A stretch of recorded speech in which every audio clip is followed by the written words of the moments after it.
இங்க எத்தனை பேர் இருக்கிறீங்க? நான் பட்ட கஷ்டத்தை என் புள்ள பட விட மாட்டேன்.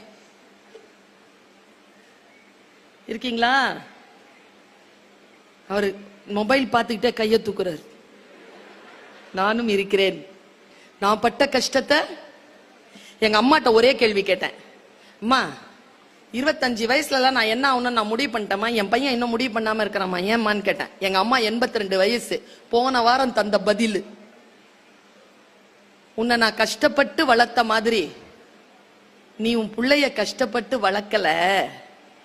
அது முத்தையும் வைரத்தையும் சாப்பிட்டு வளருது.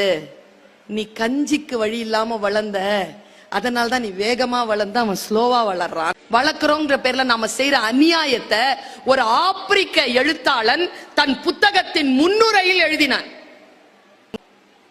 நான் படிச்சு விதிர்த்து போனேன். என்ன பாருங்க, உன் பேரனின் மகன், ஞாபகம் இருக்கா நான் சொன்னது? உன் பேரனின் மகன் வாகனங்கள் இன்றி வறுமையில் தெருவில் நடப்பான். பெரிய சாபம் தானே. எங்க அப்பா சைக்கிள் வச்சிருந்தாருங்க, நான் ஸ்கார்பியோ வச்சிருக்கேன். என் பையனை லாயரா வளர்க்கிறேன். அவன் BMW வாங்குவானா இல்லையா? அவன் BMW வாங்குறானா, அவன் பேரன், அவன் மகன், என் பேரன் லெம்போகினி வாங்குவானா இல்லையா? அப்படித்தானங்க வளர்ச்சி போகணும். நான் தான் ஸ்கார்பியோல வந்து நின்னுட்டேனே, அதுக்கப்புறம் வளர்ச்சி தானே. அவர் சொல்றார் இல்லையா, புத்தகம் எனும் ஆதி மரம் எனக்கு ஆதி ரகசியத்தை சொல்லி தருகிறது. ஆதியில் ஒரு ரகசியம் இருக்கிறது. காலம் உருண்டோடினாலும் காலத்தின் ஃபார்முலா இருக்குல்ல, அது ஒருபோதும் மாறுவது இல்லை.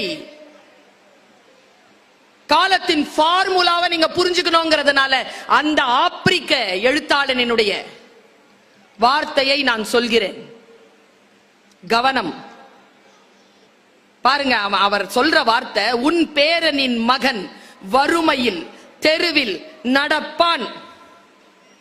அதுக்கு அவரு 4 காரணங்களை சொல்றார். என் பேரனின் அல்ல, இங்க இருக்கக்கூடிய உங்கள் பேரர்கள் கூட இதில் அடக்கம். 4 விஷயத்தை மனசுல உள்வாங்கி வச்சுக்கோங்க.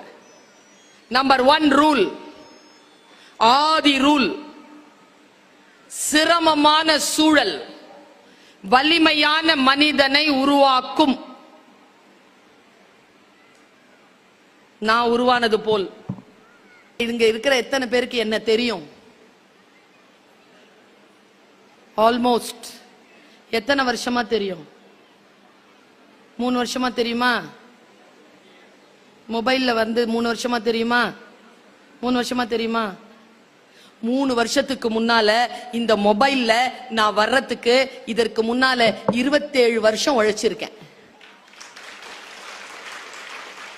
27 ஆண்டுகளின் உழைப்பு தான் ஒரு நாளில் உங்களுடைய திரையில் நான் வருகிறேன். அந்த உழைப்பிற்கான வெளிச்சம் தான். அதை நீங்க மாத்தாம ஃபுல்லா கேட்டுட்டு அப்படி கடக்குறீங்க. இத புரிஞ்சுக்கலாம்ல. நாம ஒரு நாளில் யாரும் சாதனையாளர்களாக வர முடியாது. தொடர் உழைப்பு இருக்க வேண்டும். என்ன ஆகும்? சிரமமான சூழல் வலிமையான மனிதனை உருவாக்கும். Super. First statement. Second statement சொல்றேன். வலிமையான மனிதன் வசதியான சூழ்நிலையை உருவாக்குவான். நான் தான் வலிமையாயிட்டேனே, இனி எதுக்கு எனக்கு சைக்கிள்? புக் பண்ணு கார்.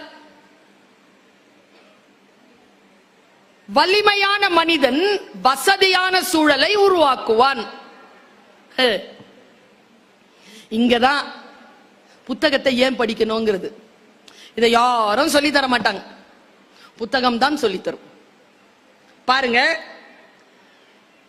வலிமையான மனிதன் வசதியான சூழலை உருவாக்குவான். வசதியான சூழல் வலுவற்ற மனிதனை உருவாக்கும். அடுத்து, வலுவற்ற மனிதன் சிரமமான சூழ்நிலையை உருவாக்குவான். சிரமமான சூழ்நிலையில் உன் பேரனின் மகன் தெருவில் வாகனங்கள் இன்றி நடப்பான். வாழ்ந்து கெட்ட குடும்பம், வாழ்ந்து கெட்ட குடும்பம்னு கேட்டிருக்கோமா? வாழ்ந்த குடும்பம் எப்படி கெட்டுச்சு? ஆதியில் இருந்த அந்த உழைப்பு, ஆதியில் இருந்த அந்த விருப்பம், ஆதியில் இருந்த அந்த ஆர்வம், ஆதியில் இருந்த அந்த அறிவு, ஆதியில் இருந்த அந்த விழிப்புணர்வு அடுத்தடுத்த காலகட்டங்களில் வசதியான சூழ்நிலைகள் வந்துவிட்டதனால் காணாமல் போய்விட்டால் மீண்டும் சிரமமான சூழ்நிலைக்கு ரவுண்ட் அபவுட் த கிளாக் வந்து சேரும். இது நாம் தலைமுறைக்கு சொல்ல வேண்டாமா?